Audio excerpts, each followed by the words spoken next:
আসসালামু আলাইকুম রহমতুল্লাহি ওয়া বারাকাতুহু। ইন্নাল হামদুলিল্লাহ 5 মিনিট ক্লাস উইথ ইসলাম এই চ্যানেল যারা দেখতেছেন, যারা দেশ এবং বিদেশ থেকে দেখেন, সকলকে ধন্যবাদ। তো আজকে যে ভিডিও নিয়ে হাজির হয়েছি, ভিডিওর মধ্যে দেখেন 1 2 3 4 চার কালার, 4টি কালার আছে। এই কালারের ভিতরে, এই বক্সের ভিতরে অনেকগুলো শব্দ আছে, আরবি শব্দ। এই শব্দগুলা এক একটা হলে এক এক রকম পড়তে হয়, এই জন্য এক এক বক্সের মধ্যে এক একভাবে দিলাম। চলুন আমরা শুরু করি। আউযু বিল্লাহি মিনাশ শাইতানির রাজীম। বিসমিল্লাহির রহমানির রহিম। হাবা জবর হাব, বা আলিফ দুই জবর বান, হাব্বান। হা কফ জবর হক, কফ আলিফ দুই জবর কন, হাক্কন। সদ ফা জবর সফ, ফা আলিফ দুই জবর ফান, সফান। হা দাল জবর হাদ, দাল আলিফ দুই জবর দান, হাদ্দান। হামজা জা জবর আজ, জা আলিফ দুই জবর জান, আজান। মিম দাল জবর মাদ, দাল আলিফ দুই জবর দান, মাদ্দান। বা র জবর বার, র আলিফ দুই জবর রন, বাররন। ফা র জবর ফার, র আলিফ দুই জবর রন, ফাররন। র জিম জবর রজ, জিম আলিফ দুই জবর জান, রজ্জান। বা সিন জবর বাস, সিন আলিফ দুই জবর সান, বাসান। শিন কফ জবর শাক, কফ আলিফ দুই জবর কন, শাক্কন। গইন ইয়া জবর গই, ইয়া আলিফ দুই জবর ইয়ান, গইয়ান। হামজা দাল জের ইদ, দাল আলিফ দুই জবর দান, ইদ্দান। ضاد দাল জের দিদ, দাল আলিফ দুই জবর দান, দিদ্দান। আইন জা জের ইজ, জা আলিফ দুই জবর জান, ইজ্জান। ওয়াও দাল পেশ ভুদ, দাল আলিফ দুই জবর দান, হুদ্দান। তো 1 2 3 এই 3 লাইনে আমরা আয়াতের মধ্যখানে এবার বা আলিফ দুই জবর বান থাকে, তাহলে আমরা এইভাবেই বা আলিফ দুই জবর বানই পড়ব। আর যদি আয়াতের শেষে কোরআন শরীফ, যখন যারা কোরআন শরীফ পড়তে পারেন, এরা প্রায় সময় দেখবেন যে আয়াতের শেষে এরকম 2 আলিফ 2 জবরের বামে ওয়াকফ আছে। এরকম 2 জবরের বামে যদি ওয়াকফ করি, যত জায়গায় ওয়াকফ করব তত জায়গায় 2 জবর না পড়ে 1 জবর বাদ দিয়ে 1 আলিফ টানিয়া পড়ব। হ্যাঁ, 1 আলিফ টানিয়া পড়ব। ইহাকে মাদ্দি ইওয়াজ বলে।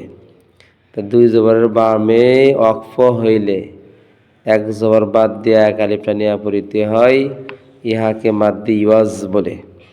তো আমরা যদি ওয়াকফ করি তো কীভাবে পড়বো? 1 আলিফ টানিয়া হাব্বা, হাক্কা, সফা, হাদ্দা, আজ্জা, মাদ্দা, বাররা, ফাররা, রজ্জা, বাসা, শাক্কা, গইয়া, ইদ্দা, ضدا, عزا, হুদ্দা।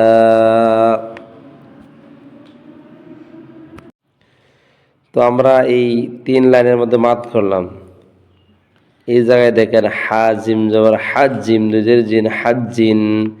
শিন কফ জবর শাক, কফ দুই কাপ দুজের কিন, শাক্কিন। হাজিন, শাক্কিন। হিল্লুন, কুল্লুন, দুররুন, সুম্মুন, হাক্কুন, শাররুন।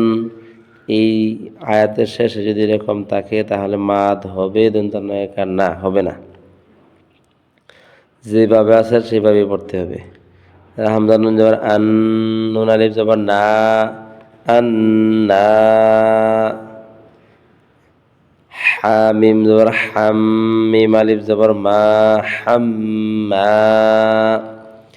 জিম মিম জবর জাম, মিম আলিফ দুই জবর মান, জাম্মা, কাল্লা, ইম্মা, মিন্না। এখানে ওয়াজিব গুন্না আবার এক আলিফ মাদ, হামজা নুন জবর আন, এই গুন্নার নাম কি? ওয়াজিব গুন্না। কেমনে হলো? হরকতের বামে নুনের উপরে তাসদিদ, গুন্না করা ওয়াজিব। কেমন করে পড়ব? গুন্না করে পড়ব, যেমন হামজা নুন জবর আন, নুন আলিফ জবর না, আন্না, আন্না জবর বামে খালি আলিফ একালির মধ্যে আসলি, এখানেও জবর বামে খালি আলিফ একালির মধ্যে আসলি। আর এনা দুই জবরের বামে ওয়াকফ হইলে এক আলিফটা নিয়ে পড়িতে হয়। ইহাকে মাতি ওয়াজ বলে। সামনে যে আলোচনা গেছে এই আলোচনার মধ্যে এক আলিফের মধ্যে ইওয়াজ। কাফলাম জবর কাল্লা, মানে জবর লা, কাল্লা, লা, এই মাদের নাম কি? একালির মধ্যে আসলি। কেমনে হলো? জবর আমি খালি আলিফ একালির মধ্যে আসলি, কেমন করে পড়বে? এক আলিফটা নিয়ে পড়বো, যেমন কাল্লা, ইম্মা। এখানে ওয়াজিব গুণ এক আলিফ মাদ, এক আলিফ গুণ না এক আলিফ মাদ। মিন্না, এখানে ওয়াজিব গুণ না আর এক আলিফ মধ্যে আসলি অথবা এক আলিফ মধ্যে তবাই। হাত্তা, ওয়াফা, ওয়াল্লা, ইন্নি, রব্বি, কর্রি, হাত্তা।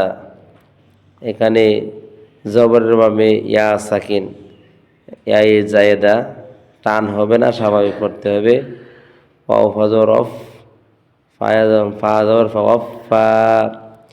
এখানে জবরের বামে জবরের বামে খালিয়া মাদ্দে, কোনো মাদ হবে না, এলে মাদ ইয়া জায়েদা, টান হবে না, শুধু লেখার সময় লিখতে হয়, পড়ার সময় পড়া যায় না। তো ভিডিওটি আপনারা যারা দেখলেন, দেখার জন্য সকলকে ধন্যবাদ।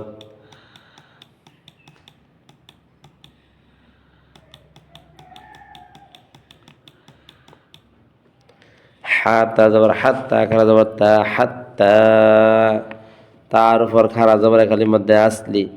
ওয়াফা জবর ওয়াফা, খারা জবর ফা, ওয়াফা, ফার উপর খারা জবর খালির মধ্যে আসলি। ওয়াউলাম জবর ওয়াল্লাম, খারা জবর লা, ওয়াল্লা, লামের উপর খারা জবর খালির মধ্যে আসলি। হামজা নুন জের ইন, নুনিয়া জের নি, ইন্নি, নি, জের বামিয়া সাকিনা খালির মধ্যে আসলি। তো এটার কালার করার কারণে খারা জবর বাড়ছেন না, আমরা এইভাবে খারা জবর দরিয়া কালিমাতটা নিয়ে ফেলে নেব ইনশাআল্লাহ। ভিডিওটি দেখার জন্য ধন্যবাদ। আসসালামু আলাইকুম ওয়া রাহমাতুল্লাহি ওয়া বারাকাতুহু।